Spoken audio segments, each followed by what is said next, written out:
सभी सखियों, सहेलियों और सखाओं को रेडियो सखी ममता सिंह का नमस्कार। दीपा जी, आपको भी हमारा नमस्कार। सुनने वाले हमारे सभी श्रोताओं को यानी हमारी बहनों को, श्रोता भाइयों को दीपा माहेश्वरी का नमस्कार। और क्या हाल है ममता जी? आपको भी नमस्कार। नमस्कार। बताइए क्या हाल है? बिल्कुल ठीक है। और देख रही हैं आप, हम भी देख रहे हैं आपको रंग बिरंगे दुपट्टे में आई हैं आज। क्या बात है? दीपा जी, दरअसल पोशाक का तो अपने मन पर, हाव भाव पर फर्क पड़ता है जी। जब कई बार हम अनायास अच्छे से तैयार हो जाते हैं तो उसका अपने मन पर असर पड़ता है, रंगों का खास तौर से। ये देखिए कि कलरफुल कपड़े पहन लीजिए तो उस दिन मिजाज थोड़ा ऊर्जा से भरा होता है। ये बात तो बिल्कुल सही कही आपने।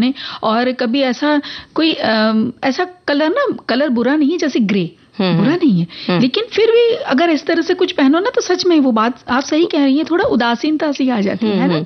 और कई बार यूं ही मन अनमना सा हो जाता है, उदास हो जाता है। कई बार मन अनायास बड़ा खुश होता है। तो ये बड़ी अजीब सी बात है। हालांकि इसका अगर हम कारण जानने चलें तो कहीं न कहीं कोई वजह तो होती है, ऐसे अनायास नहीं होता। कई बार घरों में हम बहुत सारी चीजें रखते हैं जो आपको ऊर्जा से सराबोर कर देती हैं। कई बार कुछ ऐसी चीजें होती हैं जो आपको नेगेटिव ऊर्जा से भर देती हैं। बिल्कुल। तो आज इसी बात पर हम चर्चा भी करेंगे। जी। घर को नकारात्मक ऊर्जा से कैसे बचाएं। जी, इस पे बात भी होगी और कई सारे संदेश आए हैं। मतलब हमारे सभी श्रोताओं ने खूब बढ़ चढ़ के इसमें भागीदारी ली है, तो सबके हम चाहेंगे कि ज्यादा से ज्यादा हम संदेश को शामिल कर सकें। और इस साथ में भाई बात जब ये ऐसी हो रही घर परिवार की, अगर ऐसे में एक छोटा सा बच्चे की किलकारी घर में आ जाए, यानी कि एक छोटा सा बच्चा घर में आ जाए, तो फिर क्या ही बात, खुशी दोगुनी हो जाती है। लेकिन अपने बच्चे की केयर करने के लिए, उनकी देखभाल करने के लिए बहुत मेहनत करनी पड़ती है। माँ को खास तौर से, माँ पिता को दोनों को, लेकिन माँ की बहुत बड़ी जिम्मेदारी होती है। तभी तो हम जब बड़े होते तो हम बोलते ना, तुम्हें यूं ही हमने बड़ा नहीं कर दिया, है ना?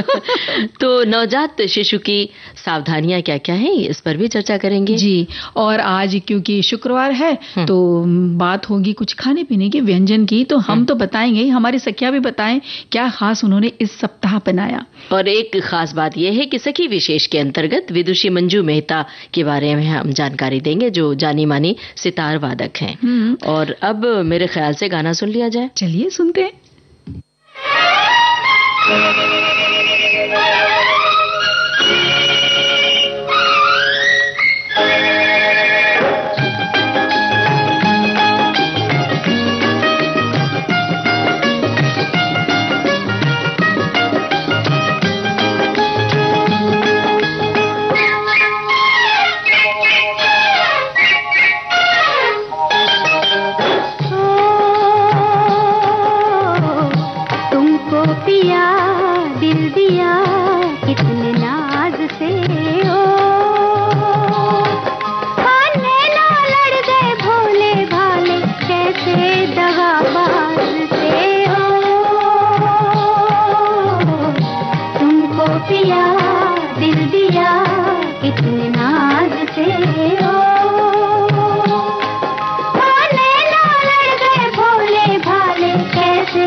ममता जी, हमने भी तो दिल दिया है आपको अपने श्रोताओं को, नहीं? बिल्कुल, और श्रोताओं का दिल इसीलिए विविध भारती से जुड़ा रहता है, और इस प्रोग्राम में खास तौर से इतनी सारी बातें होती हैं, और चूंकि हमारे श्रोताओं का दिल जुड़ा हुआ है और निश्चित रूप से वो रेडियो की आवाज बढ़ा के सखी सहेली कार्यक्रम सुनते हैं, सखा भी सखियां भी, तो उनसे ये कहना जरूरी है कि आज हमने विषय तो बता ही दिया है उन्हें, एक बार हम दोहरा भी देते हैं कि आज सखी विशेष के अंतर्गत विदुषी मंजू मेहता के बारे में जानकारी देंगे और नवजात शिशु और सावधानियां इस विषय पर चर्चा करेंगे।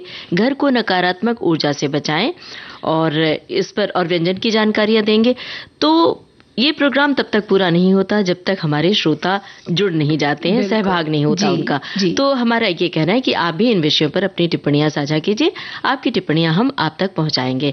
फिलहाल हम सखी विशेष के अंतर्गत मंजू मेहता के बारे में जानकारी देते हैं। जी ममता जी, ये इतिहास देखिए, हम साक्षी है इस बात का कि समय समय पर देश की बेटियों ने वो काम कर दिखाए हैं जो उस वक्त या उस दौर में पुरुष के लिए ही माना जाता था, या समझा जाता था कि बस ये तो बेटा ही कर सकता है या घर के पुरुष ही कर सकते हैं। फिर चाहे वो घुड़सवारी हो, युद्ध के लिए तलवारबाजी हो, तीरंदाजी सीखना हो, या फिर रणनीति को क्यों ही ना समझना हो। स्वतंत्रता संग्राम के दौर में भी हमने देखा देश की बेटियों ने देश के बेटों के संग कंधे से कंधा मिलाकर सहभागिता दर्ज कराई थी, है ना? बिल्कुल सही कह रही हैं आप।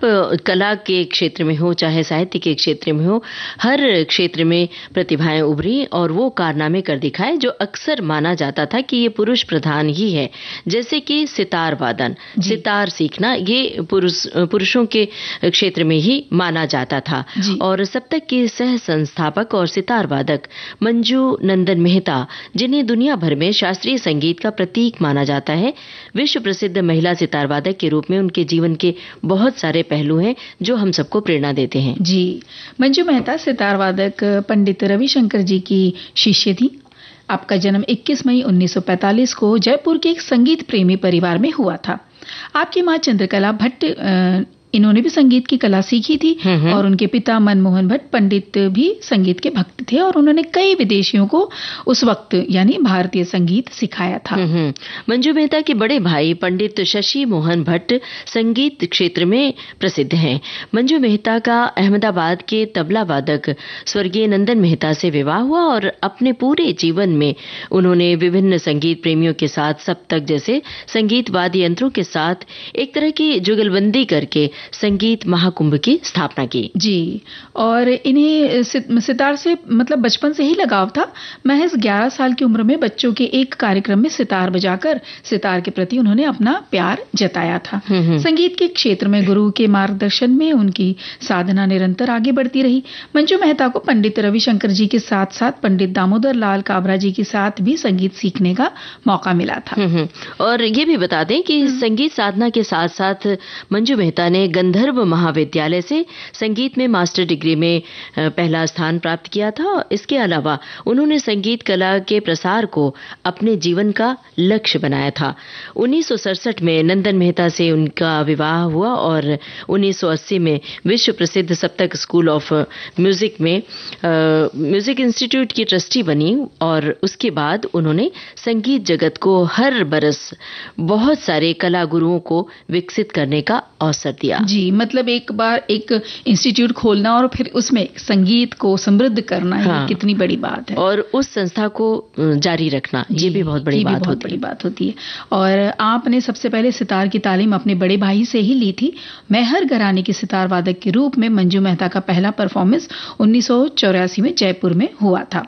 और अपने 69 साल के जीवन के सफर में मंजू मेहता ने बहुत सारे कार्यक्रम देकर दुनिया भर के संगीत प्रेमियों के दिलों में अपनी खास जगह बनाई। जी, आकाशवाणी की भी आप एक ग्रेड कलाकार रही हैं और आपको पूरे देश में प्रथम स्थान भी दिया। मंजू मेहता को संगीत के क्षेत्र में उनके योगदान के लिए कई पुरस्कारों से सम्मानित किया गया। जैसे कि गुजरात राज्य गौरव पुरस्कार से नवाजा गया उन्हें, साथ ही तानसेन पुरस्कार से उन्हें सम्मानित किया गया। संगीत नाटक अकादमी गुजरात का गौरव पुरस्कार भी उन्हें प्राप्त है और जीवन भर सितार की साथी बनी रही मंजू मेहता।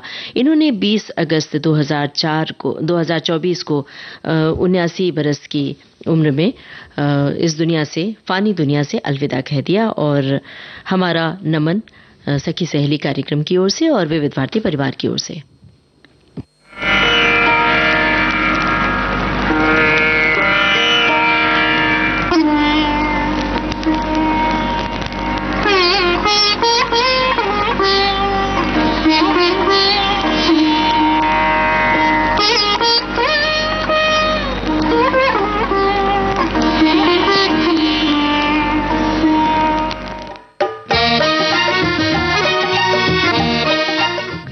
विविध भारती से ये है कार्यक्रम सखी सहेली और वक्त है एक अंतराल का।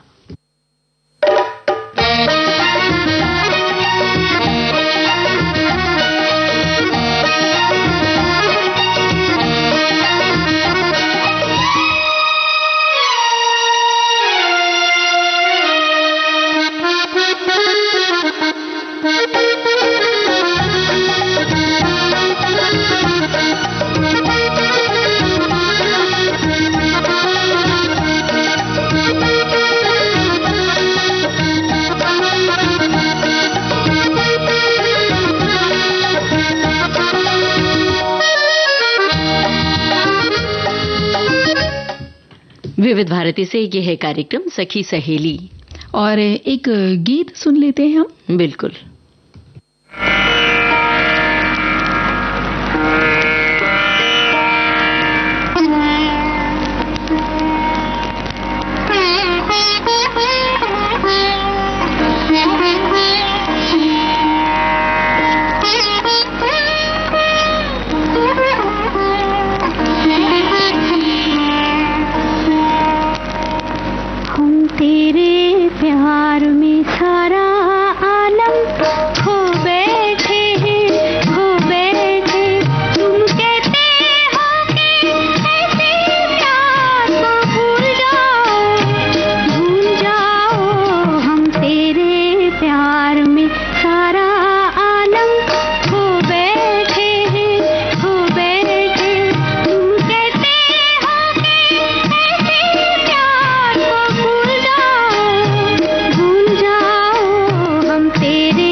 सारा आलम खो बैठे हैं, खो बैठे। दीपा, ये गाना तो सखियां और सखा सुन रहे थे और गाने के बाद हमें लगता है कि जब नवजात शिशु की चर्चा कर ली जाए, जब नवजात शिशु घर में आता है तो क्या होता है, खुशी की लहर सी आ जाती है और परिवार में सब एक हो जाते हैं। कई बार परिवार की जो टूटन होती है वो भी जुड़ जाती है। हर कोई बच्चे से मिलना और उसे दुलारना चाहता है, रीति रिवाज भी यही है। लेकिन गड़बड़ यही हो जाती है कि जो भी आता है अपने शरीर, नाक, मुंह, हाथ, पैर, कपड़ों पर बहुत सारे सूक्ष्म जीवाणु लेकर आता है और उसे पता नहीं होता है। प्यार में, मोहब्बत में उसे गोद में लेता है और वो जीवाणु उस तक चला जाता है। खेल खेल में, प्यार दुलार में ये जीवाणु, वायरस नवजात शिशु के शरीर पर चले जाते हैं। अगर गोद उठाने वाले को जुकाम, खांसी है या कुछ दिन पहले हो चुकी है तो बच्चा निश्चित रूप से बीमार पड़ जाता है, क्योंकि नवजात की प्रतिरोधक क्षमता बहुत ही कमजोर होती है। जी, बिल्कुल सही कहा आपने। क्योंकि देखिए ना, अगर डेटा की बात करें कि जो भी शोध हो रहे हैं वो ये कहते हैं कि निमोनिया और डायरिया ये 2 बड़े कारण हैं जहां बच्चे बहुत ज्यादा गंभीर रूप से बीमार हो जाते हैं। और कभी कभी दुखद है, लेकिन बच्चे खो भी देते हैं परिवार, ऐसा भी होता है। तो एक शोध कहता है कि अलग अलग क्षेत्र में अलग अलग स्वास्थ्य सेवाएं उपलब्ध होती हैं और मतलब जैसे जैसा क्षेत्र बदलता जाता है वैसे वैसे बच्चों का पालन पोषण भी थोड़ा फर्क होता है। तो 5 से कम उम्र के बच्चों में कम्युनिटी एक्वायर्ड निमोनिया यानी समुदाय से हुआ निमोनिया ये बहुत देखा गया है। 50% तक के बच्चों को होता है और 4 से 5 लाख बच्चे हर साल इस कारण गंभीर रूप से बीमार हो जाते हैं। और इसी प्रकार से दस्त, जिसकी रोकथाम और उपचार बहुत सरल है, बहुत से बच्चों के विकास को रोकता है या कभी कभी जानलेवा भी ये हो सकता है। तो ये 2 बड़े कारण हैं जहां बच्चों का बहुत ज्यादा ध्यान रखना जरूरी है। बिल्कुल, नवजात शिशु के लालन पालन में बहुत ध्यान रखना पड़ता है। उसे हाथ में लेने, गोद में लेने से लेकर उसे दूध पिलाने और नहलाने तक का बहुत ही ध्यान रखा जाता है और डॉक्टर्स इस बारे में बहुत ज्यादा केयरफुल रहने की सलाह देते हैं। तो ध्यान से सुनना चाहिए। हमारे एक श्रोता ने भी कुछ बातें लिख भेजी हैं। लिखा है कि नवजात शिशु को छूने से पहले हाथ धोएं और उसके आसपास की जगह साफ सुथरी रखें। शिशु के कमरे का तापमान मध्यम रखें, न तो बहुत गर्म न ही बहुत ठंडा। सिर को सहारा दें। शिशु के सिर और गर्दन को हमेशा सही ढंग से सहारा दें और संक्रमण से बचाएं। भीड़ भाड़ वाली जगहों से शिशु को दूर रखें। तापमान नियंत्रित रखें। बच्चे के कमरे का तापमान ठंडा ना हो और स्तनपान कराएं। नवजात को नियमित रूप से मां का दूध पिलाएं, ये उसकी इम्यूनिटी को बढ़ाता है। और दीपा जी, आपने सुना होगा कि बहुत जब पहला बच्चा पैदा होता है तो बहुत सारे एकल परिवार हैं जहां जिनको जानकारी नहीं होती है कि किस तरह से पहली बार कितनी देर बाद मां का दूध बच्चे को मिलना चाहिए। तो डॉक्टर सलाह देते हैं और अगर आपको संकोच होता है, इस बारे में जानकारी नहीं है, तो डॉक्टर से पूछ लीजिए कि किस तरह से पहली बार स्तनपान कराएं और उसे पकड़ने का क्या तरीका होता है, ये भी पूछ लें निसंकोच। ये बहुत ज्यादा जरूरी है क्योंकि वो बच्चे के स्वास्थ्य के लिए बहुत अधिक महत्वपूर्ण होता है। कई बार गर्दन पर जोर पड़ता है तो गर्दन लटक जाती है, ये सब। और हाथ, पैर, पीठ पे, मतलब एक सही तरीका होता है कि गर्दन पर हाथ रखें, एक हाथ पैर के नीचे या पीठ पर होना चाहिए। बच्चा मुड़ ना जाए, बिल्कुल इस तरह इन सब बातों का ध्यान रखना होता है। और ममता जी, हमें हमेशा याद रखना है कि शिशु अभी अभी इस दुनिया में आया है और यहाँ का वातावरण उसके लिए वैसा ही नया है जैसे कि आप समझिए कि अंतरिक्ष में अगर जब जाते हैं तो वहां यात्रियों के लिए कैसा रहेगा। अगर अचानक से अंतरिक्ष में जाने को कहा जाए तो बिल्कुल अलग माहौल होता है ना। और इसी तरीके से संक्रमण की बात जब हो रही है तो कैसे बचाया जा सकता है इससे, तो कम से कम 1.5 महीने तक नवजात शिशु की माँ और उसके अतिरिक्त बस जो या नानी होती है या दादी होती है या कोई और बड़े हैं जो घर में बच्चे की देखभाल कर रहे हैं, बस उस कमरे में वो ही जाएं। ये बहुत ज्यादा जरूरी है। रिश्तेदारों के, परिवारजनों के, कुटुंब में लोगों की शुभकामनाएं, आशीर्वाद देने तो देखिए आते ही हैं सब, लेकिन दूर से स्वीकारें। बच्चों की, शिशु की माँ और देखभाल करने वाले परिजन भी हर दिन स्नान करें, साफ सुथरा रहें, धुले हुए कपड़े पहनना बहुत जरूरी है। और एक बहुत ही महत्वपूर्ण मुद्दा है जिसमें ये हम बता सकते हैं कि घर में जब मेड मेड होती हैं या सहायिका होती हैं जो काम करने के लिए आती हैं और कहीं बाहर से आती हैं, तो वो उनका जब डायपर बदलती हैं या बच्चे को कपड़े पहनाती हैं, नहलाती हैं, तो उस ओर भी ध्यान देना चाहिए कि वो भी साफ सुथरे कपड़े पहन कर आए। ये नहीं कि बाहर से कहीं ट्रेन से बस से सफर करके आ रही हैं और वैसे ही बच्चे को गोद में उठा लिया। अगर आप कहीं बाहर से बुला रहे हैं सहायिका को तो उसके कपड़े भी बदलवाने चाहिए। और इसके अलावा किसी ऐसी सतह को छूने के बाद जिसे बहुत लोगों ने छुआ हो, जैसे सीढ़ियों की रेलिंग या सार्वजनिक स्थल पर बैठने वाली कुर्सियों के हत्थे, रुपए पैसे वगैरह, भोजन या दवा खाने के बाद यदि घर में कोई पेट हो पालतू तो उन्हें छूने या उनसे खेलने के बाद साबुन पानी से हाथ धो ले, उसके बाद ही शिशु को हाथ में ले। बिल्कुल। और अगर बच्चे के आसपास रहने वाले लोग मास्क का उपयोग करें तो बहुत ही अच्छा होगा। और जब भी, क्योंकि हम सांस लेते हैं, बोलते हैं, कभी कभी छींक या खांसी निकल जाती है तो तब भी मुंह से सलाइवा के साथ बहुत सारे छोटे छोटे छोटे बूंदें निकल जाती है जो अपने साथ कई तरह के जीवाणु या फंगस लिए होती है। तो बच्चे इन जीवाणुओं के लिए अभी बहुत इजी आसान शिकार बन जाते हैं, क्योंकि बच्चे भी बहुत छोटे हैं ना, बहुत कोमल है। और शिशुओं की बीमारी अगर घातक नहीं भी है तो भी उनकी बढ़त रोकती है अगर ये सब सावधानियां न बरती जाएं। बीमार बच्चा अमूमन खाना पीना छोड़ देता है या फिर कम कर देता है। चूंकि बाल्यकाल जीवन का वो समय है जिसमें शरीर और मस्तिष्क दोनों ही तेज गति से बढ़ रहे होते हैं, इसलिए इस समय की बीमारी के दुष्प्रभाव बहुत ज्यादा और लंबे नुकसान वाले होते हैं। और अब एक गाना सुन लिया जाए, फिर और बातें हम करते हैं। जी, तू हंसता है, हंस मेरे यार हंस। भगवान करे तू हमेशा हंसता रहे, मुस्कुराता रहे। मुस्कुरा लाडले मुस्कुरा, मुस्कुरा लाडले मुस्कुरा। कोई भी फूल इतना नहीं खूबसूरत है जितना ये मुखड़ा तेरा। मुस्कुरा लाडले मुस्कुरा।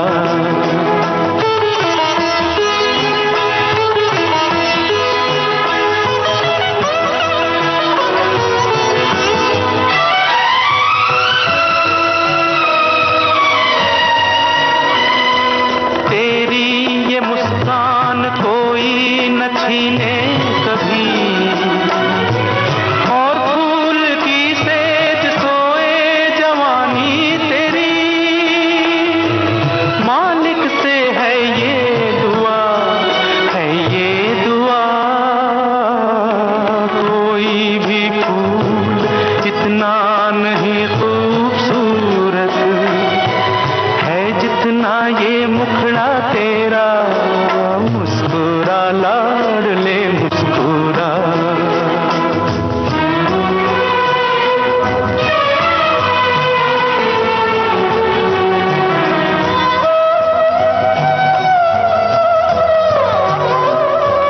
तुझको जो देखा वो दिन याद आने लगे। आंखों के बुझते दिए झिलमिलाने लगे। मैं तेरे जैसा ही था, ऐसा ही था। कोई भी फूल इतना नहीं खूबसूरत है जितना ये मुखड़ा तेरा। मुस्कुरा लाडले मुस्कुरा।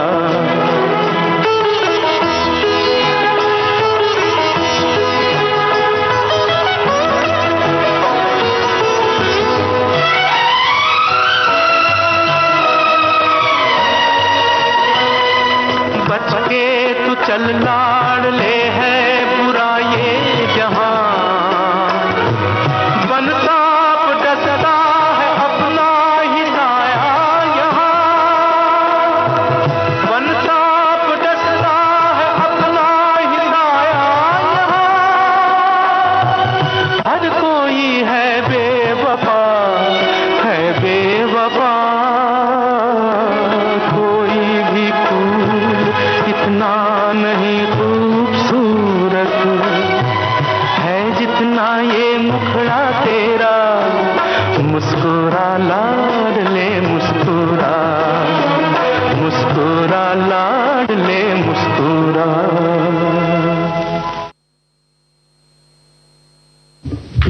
और अब सखी सहेली कार्यक्रम में एक अंतराल।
विविध भारती से यह है कार्यक्रम सखी सहेली और बात कर रहे थे हम बच्चों की, है ना। तो कोमल से वो बच्चे, हाँ आप कुछ कह रहे थे। आप भी कुछ कह रही थी। आप कुछ कहिए। चलिए ठीक है, हम ही कह देते कि कोमल से वो बच्चे ना जब हाथ में सच में जब लेते हैं तो शुरू के कुछ दिनों में तो वाकई में डर लगता है कि हमने इसे ढंग से पकड़ा है या नहीं, इसे भूख लगी है या इसे प्यास लगी है, क्या हो रहा है उसके साथ। और इस काल में बच्चे के विकास को सहारा देने के लिए बड़े जतन करने पड़ते हैं, जैसे हम बातें कर रहे थे अभी। और एक श्रोता ने भी लिख भेजा है, जो आपने बात कही ना कि गोद में कैसे ले। एक श्रोता ने लिखा है कि जितनी जल्दी हो सके एक नए बच्चे को आपकी बाहों में रखना चाहिए। अक्सर बच्चे को जन्म के तुरंत बाद आपकी छाती पर त्वचा से त्वचा के संपर्क में रखा जाता है। कुछ बच्चे तुरंत स्तनपान कर लेते हैं। जन्म के बाद पहले 1 या 2 घंटे में ज्यादातर बच्चे सतर्क और पूरी तरह से जागे हुए होते हैं। ये तो सभी कहते हैं, बड़े बुजुर्ग भी कहते हैं कि तुरंत माँ के गोद में देना चाहिए। और तुरंत, हालांकि अब चलन यह है कि कई बार जब सिजेरियन ऑपरेशन से बच्चा पैदा होता है तो माँ का गोद तुरंत नहीं मिल पाता, क्योंकि वो एनेस्थीसिया के कारण वो दूर रहती हैं। और बच्चे को अगर कहीं हॉस्पिटल में रखा गया है तो कमरे में लाया जाता है, झूले में रखा जाता है पालने में। तो पालने में जब बच्चे रखे जाते हैं तो कुछ घंटों के बाद ही माँ का संपर्क होता है। लेकिन अगर नॉर्मल बच्चा पैदा हुआ है तो तुरंत माँ के गोद में देना चाहिए। बिल्कुल, ये बात बिल्कुल सही कही आपने। और एक और देखिए, एक और संदेश है कि जहां तक नवजात शिशु की देखभाल का सवाल है तो आजकल अधिकांश माताएं बहनें बच्चे को गोद में रख लेते हैं। बहुत कम से बच्चों को लोग कांधे पे रखते हैं, जिसके कारण बच्चे जो दूध पीते हैं तो उल्टी कर देते हैं और अलग अलग प्रकार की उनकी बीमारियां हो जाती हैं। तो ये तो बात की बात हुई जब थोड़े से दिन की बात है। और बच्चे को हमेशा गोद की बजाय कंधे पर ही खेलना चाहिए। लेकिन अगर बच्चा जिद करता है ना कि उसको बिल्कुल आपके कंधों पे नहीं चाहिए, वो ऐसे हाथ में हम झूला झूला जैसे करते नहीं है बच्चे को, तो उन्हें वैसा अच्छा लगता है। लेकिन ये बात सही है हाँ, कि जब भी उनको दूध पिलाया जाता है तो कंधे पे उन्हें रखना बहुत जरूरी है। थोड़ी देर तक दूध पिलाने के थोड़ी देर बाद जब उन्हें डकार वगैरह आ जाती है तब फिर कैसे भी खिलाएं। एक श्रोता ने बड़ी पते की बात लिखी है कि गांव के और जो आजकल भी चलन है कि अस्पताल में माँ को नहीं ले जाया जाता, घर में ही प्रसव कराया जाता है। वो दाइयाँ कराती हैं। तो जब दाइयाँ के काम करवाती हैं तो ठीक से उसमें बैक्टीरिया या वायरस आने का बहुत खतरा रहता है। और जब ये तब था जब हमारे पास सुविधाएं नहीं थी, मेडिकल सुविधा नहीं थी, तब घर में प्रसव करा लिया जाता था। लेकिन अब आपके पास गांव में भी अस्पताल हैं, तो अस्पताल में पहले से रजिस्ट्रेशन करा लें।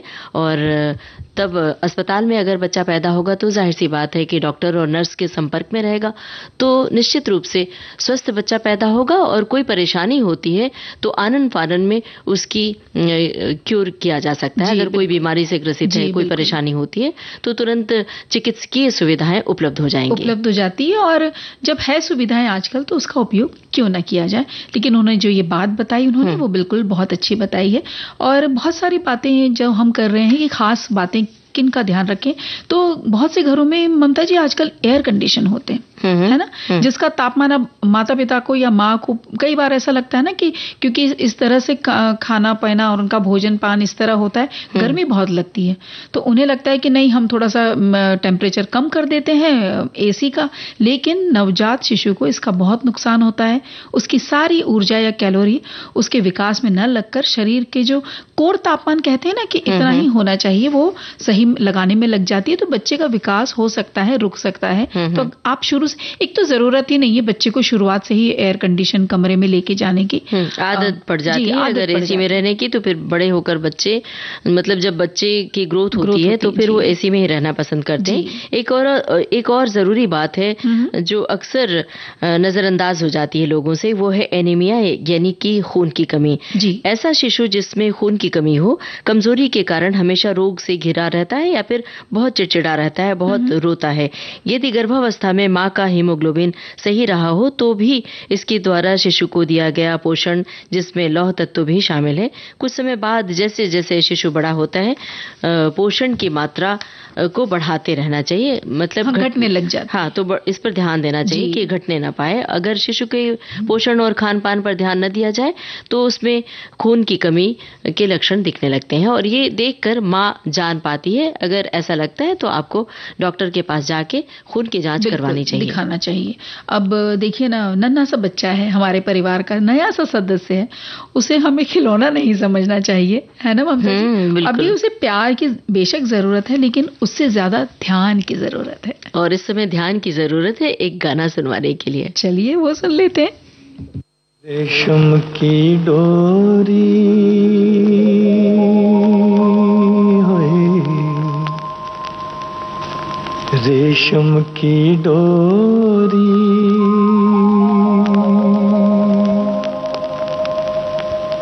कहाँ जय हो निंदिया चुरा के चोरी चोरी, रेशम की डोरी होए, रेशम की डोरी हो, कहाँ जय हो निंदिया चुरा के चोरी चोरी। रेशम की डोरी है, रेशम की डोरी, कहाँ जाऊंगी मैं, तू है चंदा मैं चकोरी, पीपल की छैया हो, पीपल की छैया हो, तेरे मेरी एक जिंदड़ी ओ मेरे सैया, पीपल की छैया हो, पीपल की छैया। छोड़ू मैं जमाना मैं न छोड़ू तेरी भैया, पीपल की छैया है, पीपल की छैया।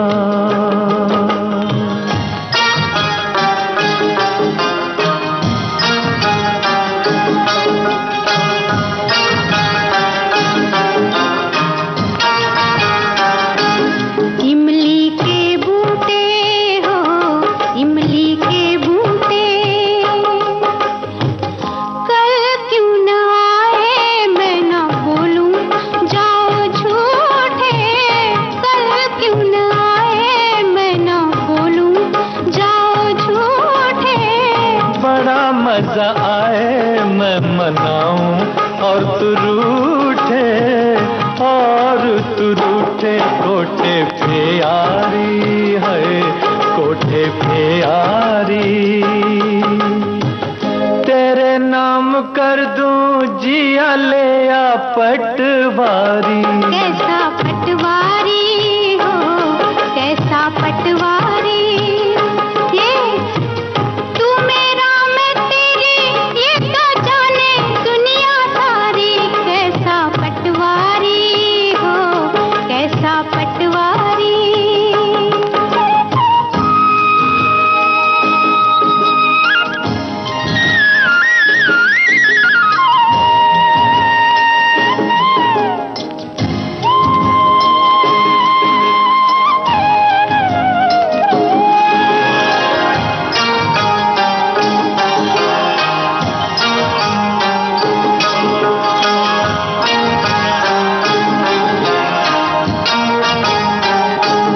पर्वत पे झरना हो, पर्वत पे झरना,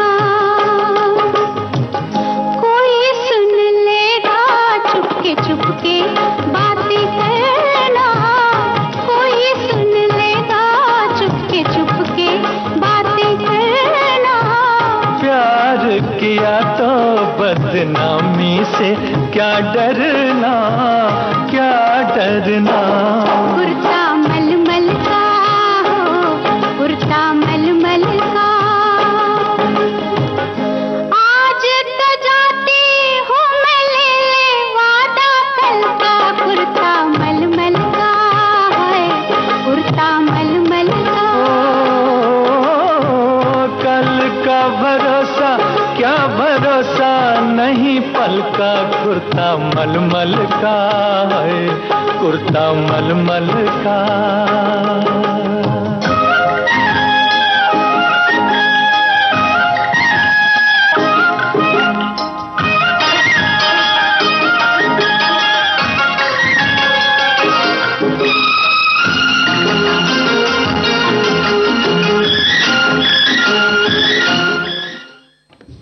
किस बात में खो गई थी आप?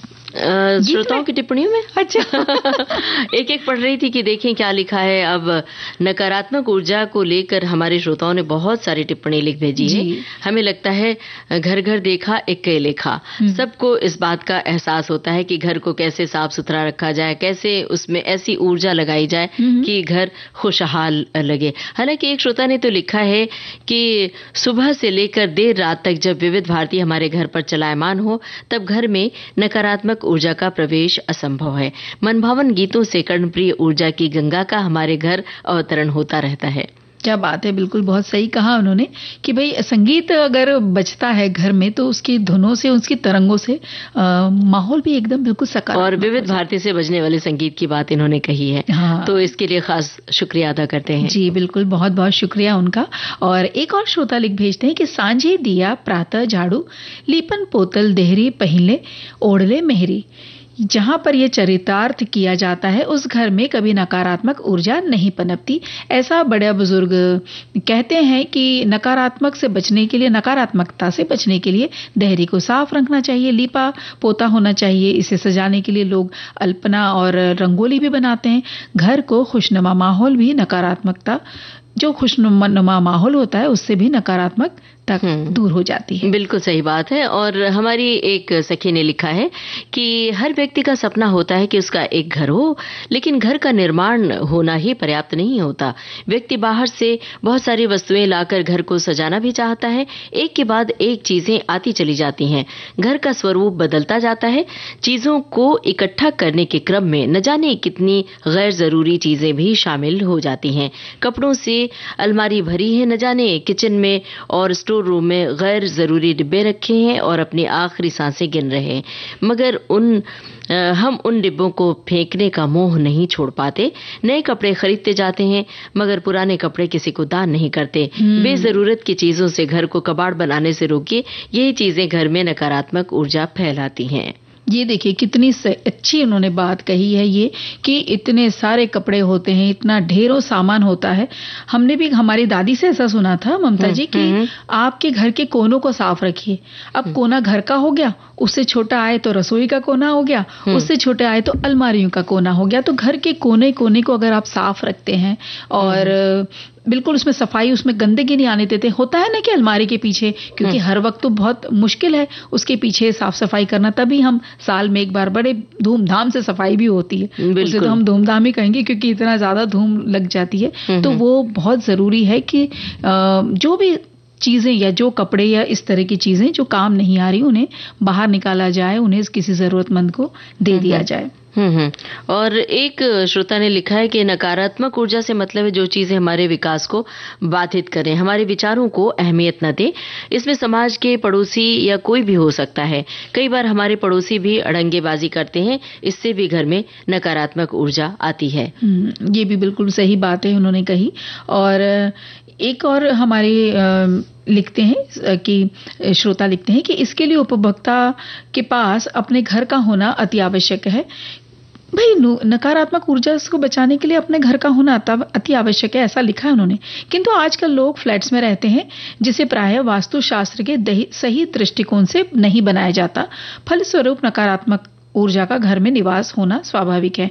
फिर यही नहीं, अभी तो कहीं भी हम रहें, यदि वह स्थान हमारे लिए अनुकूल नहीं है तो हम यह समझ लेते हैं कि इस जगह नकारात्मक ऊर्जा का प्रभाव है। हम लोग उसे दूर करने के प्रयास में लग जाते हैं, पूजा पाठ में रत रहते हैं, सेहत खराब होने के अन्य कारणों पर ध्यान नहीं देते। यह भी उचित नहीं है। वैदिक सनातन संस्कृति के सम्यक अनुपालन से सारे नकारात्मक ऊर्जा का अपने आप ही जो है वो दूर हो जाती है। और घर में अगर संगीत की त्रिवेणी बहती रहती है, कला साहित्य संगीत की त्रिवेणी, तो घर ऊर्जा से भरा रहता है। तो इस समय हमारे पास संगीत है जो हम श्रोताओं तक पहुंचा सकते हैं। सुनते हैं गाना।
दीपा जी, गाने से पहले हम बात कर रहे थे कि घर को नकारात्मक ऊर्जा से कैसे बचाएं, और जब घर साफ सुथरा रहता है तभी तो ये गाना गुनगुना सकते हैं कि तुम्हारे बिना जीना लगे घर में। क्योंकि साफ सुथरा हो गया, खुद भी सुंदर बनके अब इंतजार कर रही हैं। बिल्कुल। और घर जब खूबसूरत होता है तभी अपनी खूबसूरती नजर आती है।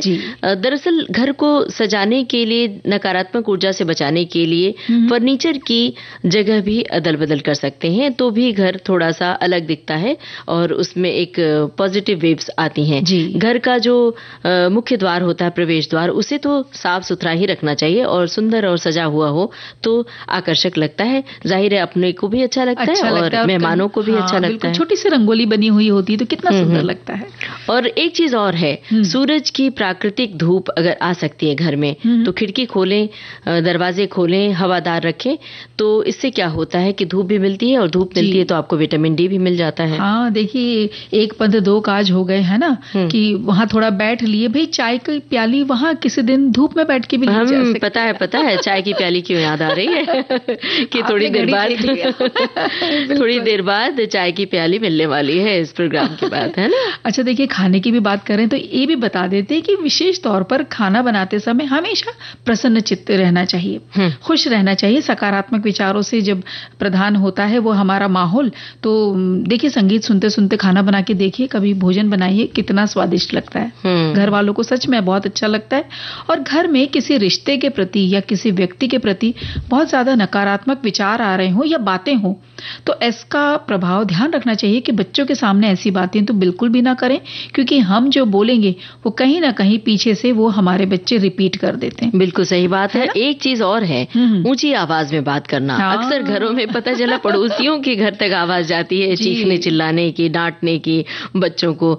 तो ये जो चिढ़ना है, गुस्सा दिखाना है, एक दूसरे पर दोषारोपण है, एक दूसरे की गलतियां निकालना है, तो ये तो निश्चित रूप से नकारात्मक ऊर्जा से भर ही देता है। तो और ये एक दूसरे की गलतियां नहीं निकालेंगे भाई हम तो निकालेंगे। अच्छा, क्योंकि गलतियां निकालने से बड़ा फायदा होता है ना। हाँ, लेकिन बहुत संयत भाव से। हाँ, सही है। और भाई गलतियां वैसी नहीं, जैसे एक दो सखियां होती तो बता देती है ना कि देखो ऐसा नहीं, हम ऐसा करेंगे, तो आप हमारे जो श्रोता हैं उनको सुनने में और मजा आएगा। बिल्कुल। एक श्रोता ने एक बात लिखी है, वो भी इन तक पहुंचा देते हैं जी, कि अगर आप अपने घर को गंदा, इधर उधर फैला हुआ, टूटी हुई वस्तुओं के साथ रखेंगे तो नकारात्मक ऊर्जा घर में मौजूद रहेगी। इसीलिए तो बड़े बूढ़े कहते आए हैं कि सबसे पहले सुबह उठते ही घर में झाड़ू लगाएं, जूठे बर्तन कभी ना रखें, झाड़ू को कभी उल्टी ना रखें, और शाम और रात के समय झाड़ू ना लगाएं। इससे अनावश्यक सामान जो होता है उसे भी निकाल दें। और एक श्रोता ने लिखा है कि सखी सहेली में बहुत सारी जानकारी मिलती है जो जीवन उपयोगी होती है, और महिलाओं की कई मन की बातें ऐसी होती हैं जो हमें सखी सहेली के माध्यम से जानने को मिलती हैं। इसीलिए तो इसका नाम है सखी सहेली जी। आपके जीवन की बहुत सारी परतें उघाड़ती है सखी सहेली। और ये बदलाव अगर आ रहे हैं जिंदगियों में तो बहुत ही अच्छी बात है। और एक और छोटा सा टिप दिया है हमारी सखी ने कि वास्तु शास्त्र में कहा गया है कि नमक में घर की नकारात्मक ऊर्जा को खींचने की शक्ति होती है।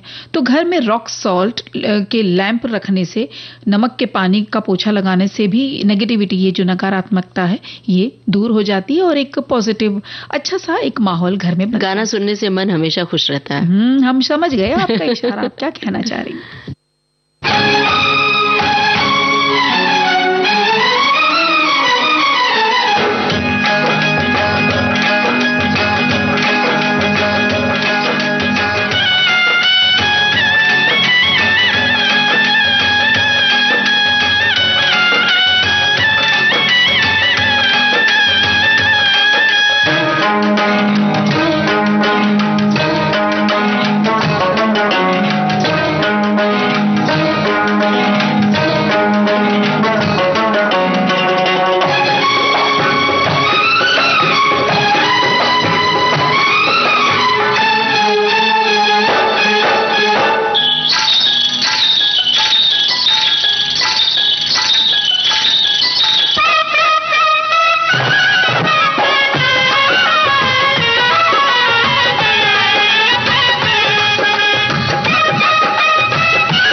कुछ गाने ऐसे होते हैं जिसको सुनते हुए हम झूमने लग जाते हैं। कुछ आप भी स्टूडियो में हो रहा था। और अब जब प्रोग्राम का आखिरी पड़ाव है और 4 बजे सखियां सहेलियां सखा भी चाय पीते ही हैं और साथ में कुछ न कुछ स्नैक्स लेते हैं खाने पीने की, तो ऐसे में कुछ चाट चटपटे हो जाएं तो बात ही निराली होती है। बिल्कुल। तो आज कुछ चाट पकौड़ी बता रही हैं? हाँ, पकौड़े पर ध्यान मत दीजिए। क्योंकि हमें लगा कि पकौड़े के नाम पे आप अभी बनाना बताएंगे और कहेंगे कि चलो पकौड़े खाते हैं। हाँ। पकौड़े खाने नहीं आज, आपने नब्ज पकड़ ली हमारी।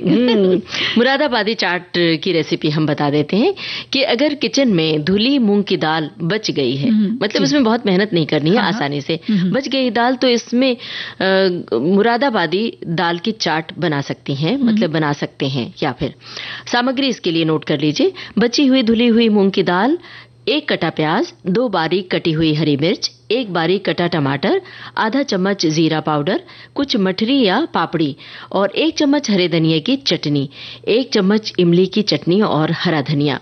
तड़के के लिए क्या क्या चाहिए? 1 चम्मच घी, 2 सूखी कश्मीरी लाल मिर्च। अब इसे बनाएं कैसे? बची हुई दाल में प्याज, टमाटर, हरी मिर्च, जीरा पाउडर, हरे धनिए की और इमली की चटनी डाल दें, मिला लें इसे और इसी में मठरी को हाथों से थोड़ा सा तोड़ लें उसको, मतलब थोड़ा सा चूरा बना लें, एकदम से चूरा नहीं बनाना है, जो बड़े बड़े मठरी हैं उसको थोड़ा तोड़ लें।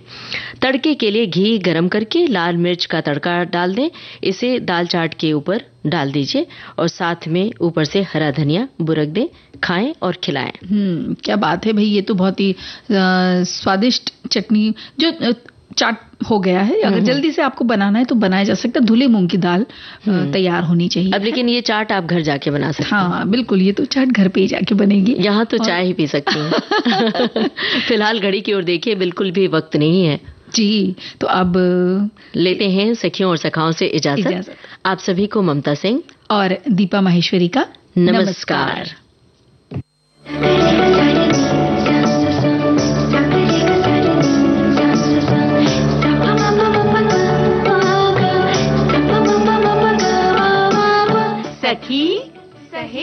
सखी सहेली प्रोग्राम की प्रोड्यूसर अनुश्री पाठक।